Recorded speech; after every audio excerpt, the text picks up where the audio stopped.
সমস্যাটাকে সমাধান করে দেখাতে পারবে না, কারণ ও কোনোদিন করেনি। আপনি সারা জীবন সূরা ফাতিহা পড়েননি, আপনি কোনোদিন ইসলামিক বই দোয়া দরুদ পড়েননি, আপনি কি করে সালাতে আসেন, আপনি কি করে ইবাদতে আসেন? সে যদি সমস্যার সমাধান না করতে পারে, তার মানে সে পড়েনি, ওই কারণে করতে পারে না। যে জিনিসটা আপনি শিখবেন, যে জিনিসটা আপনি করবেন, সেই জিনিসটা আপনার মজা লাগবে, আপনার ইন্টারেস্ট আসবে, আপনার ইন্টারেস্ট আসবে।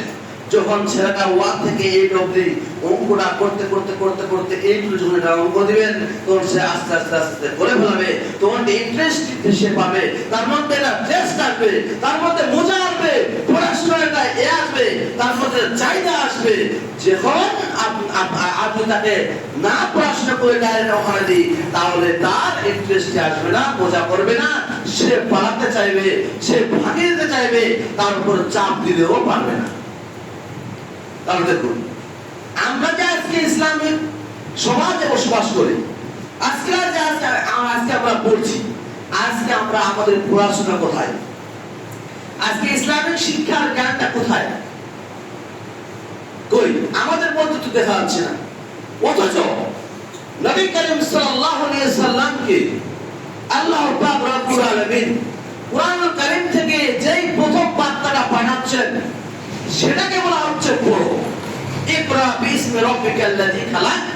এ মুহাম্মদ সাল্লাল্লাহু আলাইহি সাল্লাম, তুমি পড়ো তোমার প্রভুর নামে যে তোমাকে সৃষ্টি করিয়াছে।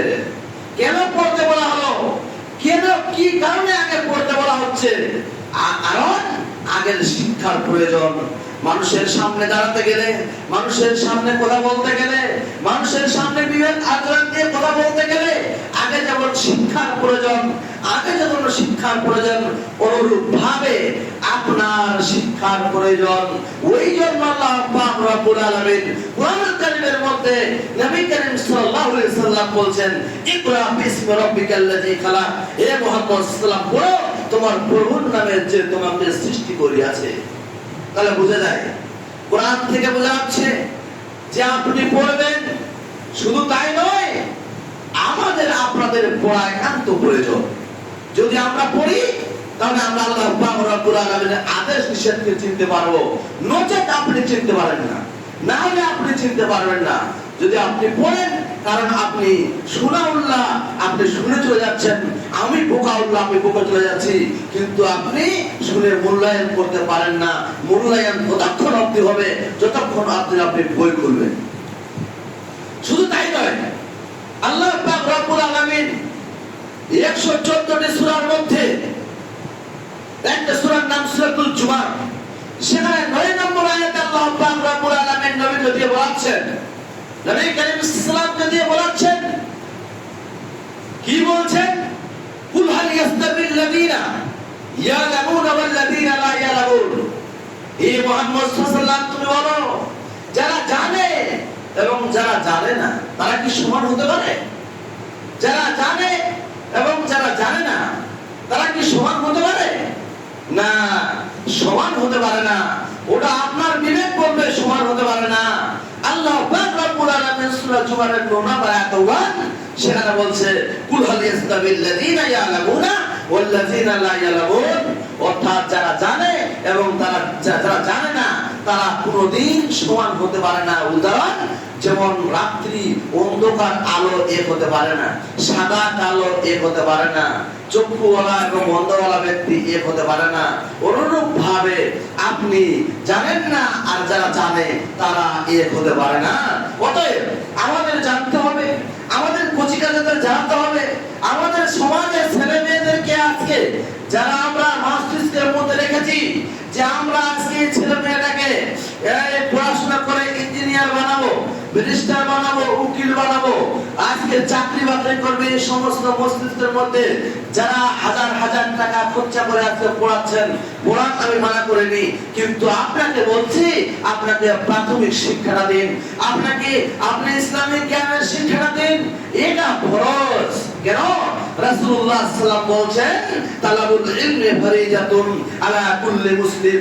প্রত্যেক নর নারীর উপরে ইসলামী শিক্ষাকে ফরজ করা হয়েছে। আজকে যুগে যুগে আজকে দেখা যাচ্ছে আজকে যদি আমরা 20 দশকের 10 দশকের এই 2 দশকের আগে যদি দেখি তা আমাদের মক্তব জারি ছিল, কিন্তু আজকে মক্তব জারি নেই। অনেক অনেক জায়গায় মক্তব জারি নেই, মক্তব নেই, উঠে যাচ্ছে।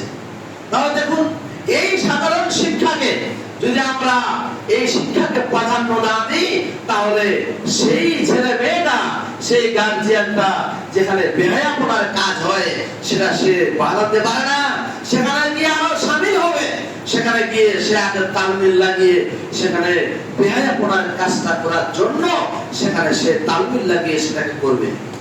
তাহলে বোঝা যাচ্ছে এই শিক্ষা হচ্ছে সুশিক্ষা।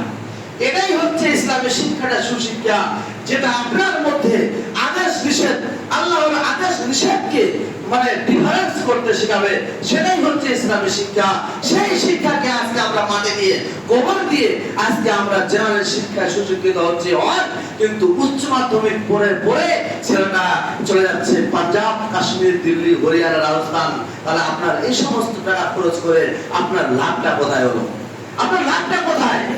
আপনি পড়ার মতো পড়ান, কিন্তু নেই।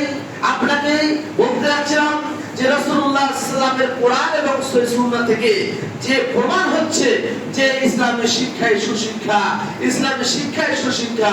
ইসলামের শিক্ষা শিখলে আপনার নাজায়েজ জায়েজ কাজগুলো আপনাকে ডিফারেন্স করতে শিখাবে। এই কথাই সত্য, শুধু তাই নয়, রাসূলুল্লাহ সাল্লাল্লাহু আলাইহি ওয়াসাল্লাম বলছেন যে খায়রুকুম মান তাআল্লামাল কুরআনা ওয়া আল্লামাহু, খায়রুকুম মান তাআল্লামাল কুরআনা, ওই ব্যক্তি সবথেকে উত্তম যে কোরআন শিখলো এবং অপরজনকে শিক্ষা দিল। এটাই হচ্ছে কোরআন, এটাই হচ্ছে সবথেকে অতি উত্তম ব্যক্তি। রাসূলুল্লাহ সাল্লাল্লাহু আলাইহি সাল্লামের হাদিস থেকে এই কথা প্রমাণ করে, এই হাদিস থেকে মানে সহিহ হাদিস থেকে কথা প্রমাণ করে যে মানে আপনি কোরআন শিখলেন এবং অপরজনকে শিক্ষা দিলেন, সেই ব্যক্তি হচ্ছে অতি উত্তম। সেটার দিকে আমরা লক্ষ্যপাত না করে আজকে আমরা দুনিয়া কামাবার জন্য, দুনিয়াকে কামাবার জন্য আজকে আমরা হাজার হাজার ছেলেমেয়ের পিছনে টাকা খরচ করে আমরা দিচ্ছি, কিন্তু ইসলামিক একাডেমিতে আমরা দিচ্ছি না, আমাদের কোনো গুরুত্ব নেই। বলছিলাম, আপনি যেমন সূরা ফাতিহা জানেন না, আপনি যেমন এখানে হাত পাতে দাঁড়িয়ে আছেন, আপনি যেমন জানাজায় দাঁড়িয়ে যাচ্ছেন, আপনি যেমন দয়াগুলোতে দাঁড়িয়ে থাকছেন, ওইভাবে দাঁড়িয়ে থাকবে আপনার সন্তান, আপনার কন্যা, যদি আপনি ইসলামের শিক্ষা না শিখে দেন। আজকে আপনি বেকার হয়ে আছেন, আজকে আপনি সালাতের সমস্ত পদ্ধতি জানেন না, তাহলে আপনার ছেলেকেও জানাবেন না, এ কথা ঠিক নয়। তারা বলতে চাচ্ছিলাম, যারা আজকে আমরা ইসলামের শিক্ষায় সুশিক্ষিত হই না এবং আমরা পড়তেও চেষ্টা করি না, আমরা যেন চেষ্টা করি আমাদের ছেলে মেয়েদেরকে যেন ইসলামী শিক্ষা সুশিক্ষিত করার জন্য। আজকে আমাদের ছেলে মেয়েদের যদি আমরা ইসলামী শিক্ষিত করি, নিশ্চয়ই তারা কোরআন ও হাদিসের সমস্ত আহকাম, আরকান, হুকুম, বিধান সমস্ত কিছুকে তারা জানবে কোথায় সত্য। আল্লাহ পাক রব্বুল আলামিন আমাদের কাছে এই গভীর তথ্য বুঝার তৌফিক দান করে, তাই সকলে বলুন আমিন। আল্লাহ পাক রব্বুল আলামিনের কাছে আরো দোয়া করি, মহান করুণাময় রব্বুল আলামিনের কাছে আরো দোয়া করি, আল্লাহ যেই সমস্ত আজকে পৃথিবীর মুসলমান জর্জরিত, অবহেলিত, ঘৃণিত, লাঞ্ছিত হয়ে আছে, তাদেরকে তুমি হিফাজত করো, তাই সকলে বলুন আমিন। আল্লাহ পাক রব্বুল আলামিনের কাছে আরো দোয়া করি, যে সমস্ত লোকেরা অসুস্থ হয়ে আছে তাদেরকে তুমি সুস্থ দান করো, তাই সকলে বলুন আমিন। আল্লাহুম্মা